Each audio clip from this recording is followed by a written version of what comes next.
আলাইকুম, সবাই কেমন আছেন? আশা করি সবাই ভালো আছেন। সকালবেলা তো এই যে রান্না কমপ্লিট, সেলিমের হাতে ব্যথা, এই চামিচ দেখাইতেছে। আর আমার উচিত ছিল খাওয়া দেওয়া, তাই না? হাজব্যান্ডকে বেশি বেশি ভালোবাসতে হয়। কষ্ট করে খাইতেছে, দেখছেন ভাই বোনেরা? স্বামী গো বলি, স্বামীরা স্ত্রীদের কষ্ট দিন না, ঠিক আছে? কষ্ট দিলে ভেজাল আছে। এই যে ভাত হয়ে গেছে, সকালবেলায় যে তরকারি, দেখেন তেল কম দিলে কেমন হয় তরকারি। তেল কম দিয়ে রাখছি, কালকে রাতে বাদ বাগান দিছিলাম। আর এই যে সকালে আজকে কি হয়ে গেছে দেখেন, বৃষ্টি হচ্ছে, বৃষ্টি। আলহামদুলিল্লাহ, আল্লাহর রহমতের বৃষ্টি। তো আল্লাহ যখন যা খুশি তাই করেন, আল্লাহর উপরে কোনো আমাদের ক্ষমতা নাই, কোনো কিছুই নাই। তো ওই যে বৃষ্টি নামলো হঠাৎ করে, কালকে একটু সুবিধা ছিল, যাই হোক বৃষ্টি চলে আসছে। বেশি আমার মনে হয় টাঙ্কিটা মনে হয় ভরে গেছে, পানি ছাড়ছিলাম কারণ কারেন্ট বারবার চলে যায়, এই জন্য। তো মোটরটা এই যে বন্ধ করে দিই। মোটরের ওয়ারিংগুলো এখন ঠিক হয় নাই, অনেক কাজই বাকি গো। মনে রাখবো, বাড়িঘর করতে অনেক ঠেলা টাকা পয়সার দরকার, অনেক ঋণের মধ্যে আছি। ঋণগুলো আল্লাহ কমাইতে দিলে তখন আবার ইনশাল্লাহ সব কিছু আবার ঠিক করব।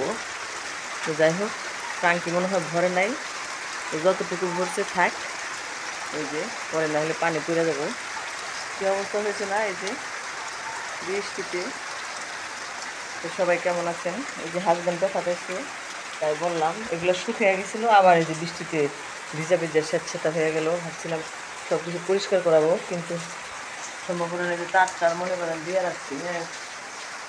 এই যে ওয়ারিংয়ের এখনও অনেক কাজ বাকি, এগুলো দিয়ে রাখছি। তো এই তো প্রিয় স্বামীদের উদ্দেশ্যে বলবো, ভাইয়ারা স্ত্রীকে কখনো কষ্ট দেবেন না, তাহলে মায়া কমে যায়। মায়ের আগে আগে আগে মায়ের দেন, পরে সমস্যা হয়ে যায়। ওই জীবনে তো অনেক মায়ের খেয়েছি, এই জন্য বলি যে কষ্ট দিত না আমারে, এই জন্য তোমার হাতে ব্যথা পাইছে। তা মন খারাপ করে, এই জন্য আর বলি না। সব স্বামীদের জন্য দোয়া করি, আল্লাহ সব স্বামীদের হৃদয় নসিব করুক, সবাই যেন সুখে শান্তিতে সংসার করে, এই কামনা করি। তো আমি সিঁড়ি দিয়ে নেমে গেলাম, এই তো অবস্থা। অনেক কাজ বাকি আছে আসলে, কাজের বাকি। ডুপ্লেক্স হইল ঠিকই, কিন্তু সিঁড়িটা আমার বাঁকা করে মিস্ত্রিরা দিতে পারে নাই, একটু নষ্ট করে ফেলছে আসলে। যেভাবে মিস্ত্রিদের যেভাবে বলা হয় ওইভাবে করে না। এই যে ভাবছিলাম একটু পুঁই শাক রান্না করবো, পুঁই শাক ভালোই জাংলাই হয়েছে। ওই যে লাউ গাছ লাগাই আর বৃষ্টি হয়ে পড়ে, লাউ গাছ তো বৃষ্টি আসলে হয়ে যায় গা। আল্লাহ, কি অবস্থা হয়ে গেল, অবস্থা তো খারাপ হয়ে গেল। দেখি যে গাছটা ঠিক করে দিই, গাছ একদম পড়ে গেছে। তো লাউ গাছের চারাগুলো আমি উঠিয়ে দিলাম।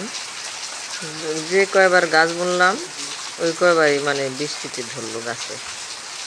এবার দেখি কি হয়, আল্লাহ কি করে। খুব শখ যে আমার জানলার মধ্যে লাউ ধরবো, আমি লাউ কাটবো এবং বিক্রি করবো, আমার খুব ইচ্ছা করে, কিন্তু পারি না। ইচ্ছা করলে হয় না, তবে চেষ্টা করতে করতে হবে, ইনশাল্লাহ হয়ে যাবে। আল্লাহ, আসলে তো লাউ গাছে আবারও পড়ে গেছে গা, আবার একটু উঠিয়ে দিই, দেখি ঠিক হয় কি না। তো মোবাইলে করতে করতে আবার করে ফেলাই। আল্লাহ ভরসা, দেখি গাছ আল্লাহ চাইলে হইব নি, আল্লাহ ভরসা। আল্লাহ রহমতে বৃষ্টি দিছে, মন খারাপ করার কিছু নাই। আল্লাহ বান্দারে বেশি ভালোবাসে, যখন যা প্রয়োজন আল্লাহই দেয়, মন খারাপের কিছু নেই, আল্লাহ ভরসা। এই যে চারাগুলো আমি মাটিতে ঠিক করে দিচ্ছি, মাটি দিয়ে ঠিক করে দিলাম, লাউ গাছটি আর কি দাঁড়িয়ে থাকবো। সবাই ভালো থাকেন, আসসালামু আলাইকুম। তারপর অনেক বৃষ্টি পড়ে, কিরকম বৃষ্টি তো কিছুতেই কমে না, খালি বৃষ্টি আর বৃষ্টি। বৃষ্টি এখন নেই, কিন্তু আবার চলে আসবে, বৃষ্টি হইতেছে। এই আবার চলে আসবে, বাহিরেও অনেক বৃষ্টি, যদিও এখন নাই, কিন্তু বাইরে যেয়ে দেখলাম দেখি অবস্থা। ওই যে সকালবেলা বের হয়েছিলাম যে দেখি কি হয়, তাদের দেখলাম বৃষ্টিতে সব ক্ষেত ওই যে ভরে গেছে গা বৃষ্টি চলে আসবে আবার, এই যে বাড়ির সামনে। ক্ষেতগুলো তো ভরে গেছে পানিতে। আল্লাহ ভালো জানে কি করবো, আল্লাহ যখন দেয় তখন এরকম ছাপ্পর হয়ে মেরে গেছে, দেয়। তো বৃষ্টি আল্লাহ দেওয়া পানি নিয়ামত, তাই আর না? কত টাকা দিয়ে পানি দেয় তাও মানুষের দেখিয়ে দিলাম কাজ বৃষ্টি হয় না। আর আসছে, আল্লাহ আসমান বৃষ্টি থেকে যখন দেয় একবারে আল্লাহর সব ভরে রহমতে যায়, বৃষ্টি তাই না? হচ্ছে। তো সবাই এই যে সামনে দেখেন, তারপরে বিকেল মানে দুপুর বেলায় মাছ রান্না এই যে করে ভাজতাছি, এই যে ফেলাইলাম। সবগুলো হাজবেন্ড ভাজবো আবার চলে আজকে। গেল ঢাকায়, হুম, হোটেল যেহেতু খোলা তার জন্য যে মাছ ভেজে বসবো দিলাম না। তাড়াতাড়ি খেয়ে যেন যেতে পারে, মাছ খাওয়া দিলাম, তার একটু শান্তি লাগলো। আজকে আস্তা করে খাবো মনের ভিতরে যে না খেয়ে গেছে, সবাই। ওই জন্য তাড়াতাড়ি করে ভেজে দিলাম, মাছ ভাজলাম, তারপরে মুরগির মাংস রান্না করছি। তো সবাই ভালো থাকেন, আসসালামু আলাইকুম। ভাজতে থাকি।